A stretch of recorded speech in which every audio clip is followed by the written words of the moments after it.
जब आप दूसरे इतिहास की पुस्तक में जाते हैं 20 अध्याय में, तो वहां पर हम यहूदा के राजा यहोशापात के बारे में पढ़ते हैं। यहोशापात यहूदा का जो राजा था, इसके विरोध में अम्मोनियों और मुआबी जैसे लोग इसके विरोध में खड़े हो गए, इनके खिलाफ में खड़े हो गए। इनको हराने के लिए, इनको लूटने के लिए, इनको मारने के लिए ये आने लगे, इनको पराजित करने के लिए आने लगे। जब राजा यहोशापात ने ये सारी बातें सुनी, तो इस यहोशापात ने मनुष्यों का कोई सहारा ना लिया, अपना कोई टेक्निक ना लगाया, अपनी कोई बुद्धि ना लगाई, अपना कोई स्ट्रैटेजी ना लगाया, बल्कि उसने क्या किया, मैं पढ़ के सुनाता हूं। दूसरे इतिहास 20 अध्याय वचन 21 में, तब उसने प्रजा के साथ सम्मति करके कितनों को ठहराया जो कि पवित्रता से शोभायमान होकर हथियार बंदों के आगे आगे चलते हुए यहोवा के गीत गाएं और यह कहते हुए उसकी स्तुति करें, यहोवा का धन्यवाद करो क्योंकि उसकी करुणा सदा की है। दोस्तों, जरा सोचिए, यदि आपको पता चल जाए आपका दुश्मन आपको घात लगाए बैठा है, तो आप क्या करेंगे? आप उससे बचने की कोशिश करेंगे या फिर उसे हराने के लिए कोई टेक्निक या कोई इंतजाम करने की कोशिश करेंगे। लेकिन यहोशापात जैसा राजा, जिसके हाथ में प्रजा है, जिसके अधीनता में सैनिक लोग हैं, वो ये काम करता है कि वो कुछ लोगों को ठहराता है और हथियार बंद वाले लोगों के आगे रखता है, और वो लोग क्या करते हैं? परमेश्वर की स्तुति करते हैं और शब्द क्या कहते हैं? यहोवा का धन्यवाद करो क्योंकि उसकी करुणा सदा की है।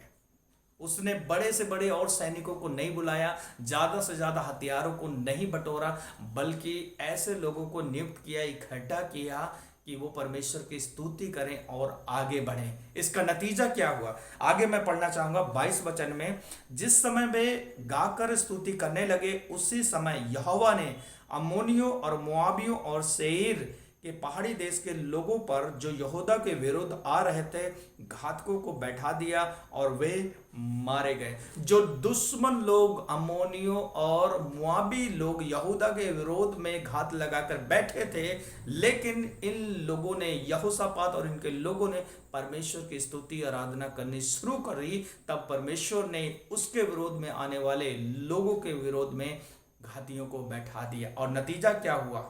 वे जो इन्हें मारने आ रहे थे, वो खुद उन घातियों के द्वारा मारे गए और तहस नहस किए गए। बाद में यदि आप और कहानी को आगे पढ़ेंगे, तो लिखा है कि जो लूटने आ रहे थे वो खुद लुट गए। हमारा परमेश्वर ऐसा है, जितने भी आपको लूटने की कोशिश करते हैं, चाहे आत्मिक रीति से, चाहे किसी भी प्रकार से, लेकिन परमेश्वर आपको लूटने ना देगा, बल्कि उन लूटने वालों का लुटना शिकार बना देगा, क्योंकि हमारा परमेश्वर जय दिलाने वाला है। और ये जय मिली कहाँ से? इनके ताकत से नहीं, इनके बड़े सैनिकों से नहीं, इनके बड़े हथियारों से नहीं, बल्कि स्तुति करने से, आराधना करने से, महिमा करने से। इसलिए मेरे भाई और बहन, मसीह जीवन में आराधना आत्मिक जीवन का एक ऐसा हथियार है कि हम इससे जय को प्राप्त कर सकते हैं और अपनी परिस्थितियों को, हालातों को बदलता हुआ देख सकते हैं। एक और कहानी बाइबल से मैं बताना चाहूंगा। प्रेरितों के काम 16 अध्याय में आपने पौलुस और सिलास की कहानी पढ़ी होगी। जब पौलुस और सिलास जेल में बंद थे, इसके पीछे कहानी है, कारण है कि वो क्यों बंद थे, वो कहानी में नहीं जाऊंगा, लेकिन लिखा है कि जब वो आधी रात को पौलुस और सिलास परमेश्वर की आराधना कर रहे थे, उसकी स्तुति कर रहे थे और महिमा कर रहे थे, सारे कैदी लोग सुन रहे थे। उस आधी रात में परमेश्वर अपने दूत को भेजकर, जहां पौलुस और सिलास बंद थे, बेड़ियों में थे, वो वहां की जेलों की नींव हिल गई। और जब नींव हिल गई, जिस बेड़ियों से वो जकड़े हुए थे, बंधे हुए थे, वो खुल गए, दरवाजे खुल गए और एक बड़ा अद्भुत काम हुआ। मेरे भाई और बहन, क्या कहना चाहता हूं, जब हम आराधना करने वाले लोग बन जाएंगे, जब हम प्रार्थना करने वाले लोग बन जाएंगे, जब हम सच्ची भक्ति करने वाले लोग बन जाएंगे, तो याद रखना, आपके जीवनों से बंधन टूट जाएंगे। जो बेड़ियां आपकी ताकत से खुल नहीं रहे हैं, आपके बुद्धि से, आपके स्ट्रैटेजी से, आपके प्लान से, जो बेड़ियां, जो बंधन में जकड़े हुए हैं, वो खुल नहीं रहे हैं। आप आराधना करें, परमेश्वर की सच्चाई से उसकी आप उपासना करें, उसकी आराधना करें।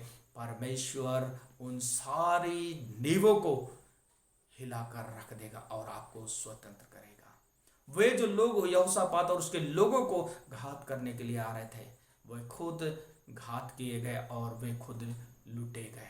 मेरे भाई और बहन, आराधना मसीह जीवन में एक आत्मिक जीवन का बहुत बड़ा हिस्सा है। जब इस रीति से हम बढ़ेंगे और करेंगे तो याद रखना, परिस्थितियां बदलेंगी। बाइबल का परमेश्वर सच्चा है, बाइबल का परमेश्वर भला है और बाइबल का परमेश्वर ही ऐसे कामों को कर सकता है। यदि अंधकार के जड़ें नहीं हिल रही हैं और अंधकार की शक्तियों की बुनियाद नहीं हिल रही हैं, बीमारियों की बुनियाद नहीं हिल रही हैं, बंधन नहीं टूट रहे हैं, आराधना करें। आप हो सकता है बहुत बाइबल नहीं पढ़ पाते होंगे, बहुत आपको प्रार्थना करना भी नहीं आता होगा, इवन आपको नहीं पता होगा कि कैसे प्रार्थना करना, लेकिन उसके गीतों को गाना शुरू करें, उसकी महिमा करना शुरू करें। ये लोगों को, जो यहोशापात उसके लोग जो थे, उन्हें ऐसे समय में कुछ नहीं समझ में आ रहा था क्या करें क्या ना करें, लेकिन उन्होंने यहोवा की आराधना शुरू की, यहोवा की उपासना शुरू की।